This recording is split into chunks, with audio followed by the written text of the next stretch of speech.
미국 대통령 선거가 본격적인 열전 국면에 들어갔습니다. 지금 최대 관심은 미국 공화당 대선 경선에 나선 부동산 재벌인 도널드 트럼프인데요. 트럼프는 멕시코 이민자들을 범죄자라고 주장하는가 하면 여성 비하 발언도 서슴지 않고 있습니다. 우리나라에 대해서는 돈을 많이 벌어들이면서도 안보는 미국에게 맡기고 있다면서 크레이지, 즉 미쳤다고까지 표현을 했었죠. 자, 그런데 이렇게 무리한 막말을 함에도 불구하고 트럼프에 대한 유권자의 지지율 여전히 고공행진 중이라고 합니다. 어떻게 된 일일까요? 미국 워싱턴을 연결하겠습니다. 임미연 특파원 안녕하세요. 네, 임미연입니다. 도널드 트럼프의 지지율 좀처럼 꺾이지 않고 있네요. 자, 여전히 1위죠? 네, 그렇습니다. 이곳 시간으로 어제 공개된 온라인 여론조사 NBC 뉴스에서 했는데요.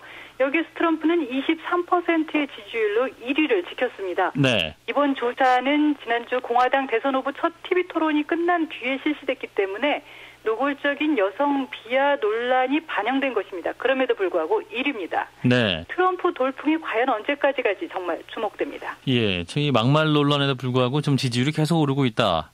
굉장히 좀 뭐랄까요? 좀 신기한 현상이라고 볼 수 있을 것 같은데. 자, 네. 막말 발언이 굉장히 많았습니다. 몇 가지 논란을 한번 짚어볼까요?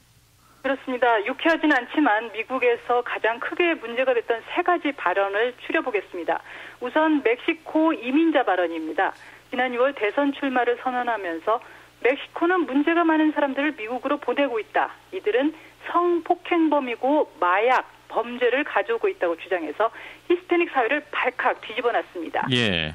두 번째는 전쟁 영웅 폄훼 발언입니다. 트럼프는 지난달 사람들이 맥케인을 전쟁 영웅이라고 하는데 나는 붙잡히지 않은 사람을 좋아한다면서 존 맥케인 상원 의원을 걸고 넘어졌습니다. 네.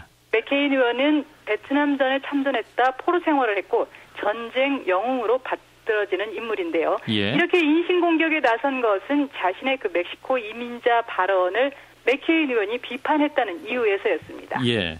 마지막으로는 여성 비하 발언입니다. 지난주 TV 토론에서 폭스뉴스의 여성 앵커 매긴 켈리는 송곳 질문으로 트럼프의 허를 찔러서 토론의 최고의 승자라는 평가를 받기도 했는데요.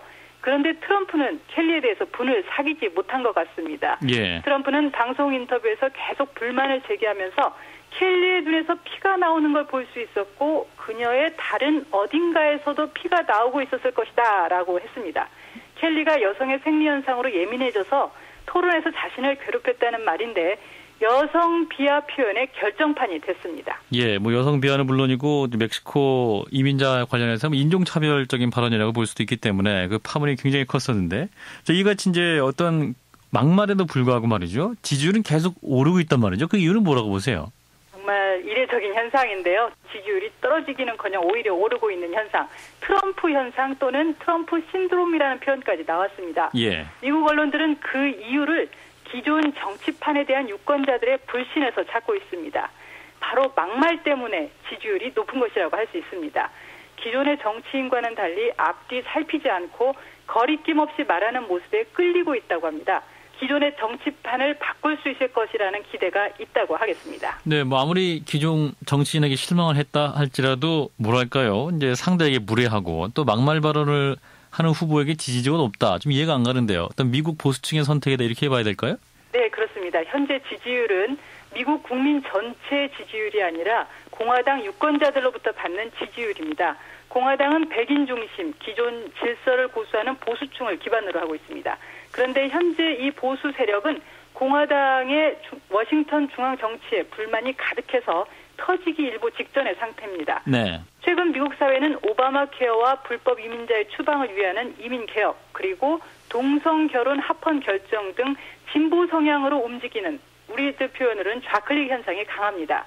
대외 정책에서도 성과는 쿠바와의 수교, 이란 핵 협상 등 보수 세력이 극구 반대하고 있는 사안들로 가득합니다. 예. 인구학적으로 살펴보면 히스패닉과 아시아계 이민이 늘면서 백인 인구 비중은 계속 줄고 있습니다. 이 같은 변화 속에 보수적인 백인 남성 중심의 계층은 절망하고 또 분노하고 있었는데 트럼프가 거칠고 또 자극적인 방식으로 대변하고 있는 셈입니다. 사회적으로 진보 흐름이 강해지면서 미국 내 보수 세력은 보다 더 강경 보수화되는 것 아닌가 하는 생각을 하게 되고 있는데요. 최근 미국의 일간 워싱턴 포스트는 오바마 정책에 화가 난 공화당 지지자들이 트럼프를 끌어모으고 있다 이렇게 분석을 했습니다. 예, 그렇군요.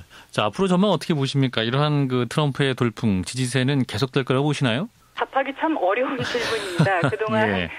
미국 언론이나 정치 분석가들은 트럼프를 여름날의 소나기 정도로 받아들였습니다. 예. 바짝 인기 뒤에 곧바로 수그러들 것이라고 봤는데 특히 멕시코 이민자 문제라든지 전쟁 영웅 폄훼 발언은 휘발성이 큰 사안인 만큼 지지율이 곤두박질 것으로 예상을 했지만 모두 빗나갔습니다. 지금 논란이 되고 있는 여성 비하 발언도 사실은 그 파장을 좀 더 지켜봐야 될 것 같습니다. 일각에서는 공화당 지지자들이 가장 신뢰하고 있는 방송이 폭스뉴스인 만큼 폭스뉴스와 싸워서 이길 수는 없다는 분석을 내놓고 있습니다. 예. 더 중요한 것은 만약 트럼프가 본선에 나갈 경우 힐러리 클린턴과 대결할 가능성이 높다는 점입니다. 이 경우 여성 비하 발언과 트럼프의 태도는 치명적입니다. 따라서 지금 당장 화가 나 있는 공화당 유권자들도 본선 경쟁력을 감안해서 판단을 달리할 것이라는 분석이 나오고 있습니다. 이미 경선 불복 시사 발언과 선박한 언사로 유권자들이 등을 돌리기 시작했다는 그런 관측이 나오고 있습니다. 다만 중요한 것은 미국 대선 레이스가 이제 막 시작했다는 점입니다. 예. 대통령 선거일은 내년 11월 8일, 그러니까 앞으로 1년하고도 3개월이 더 남아 있습니다. 양당 후보 지명은 내년 7월이니까 11개월 이상이 남아있는 거고요. 따라서 앞으로 많은 변수가 발생할 수 있습니다. 미국에서 대통령 선거는 그 사회적 변화에 대한 욕구가 폭발적으로 표출되는 이벤트라고 할 수 있는데요. 예측 불가능한 트럼프가 막말과 구설에도 불구하고 미국민들의 변화 의지를 한데 결집시키는 정치인으로 성공할 수 있을지는 아직은 지켜볼 상황입니다. 네. 지금까지 워싱턴이었습니다. 예, 임미연 특파원이었습니다. 고맙습니다.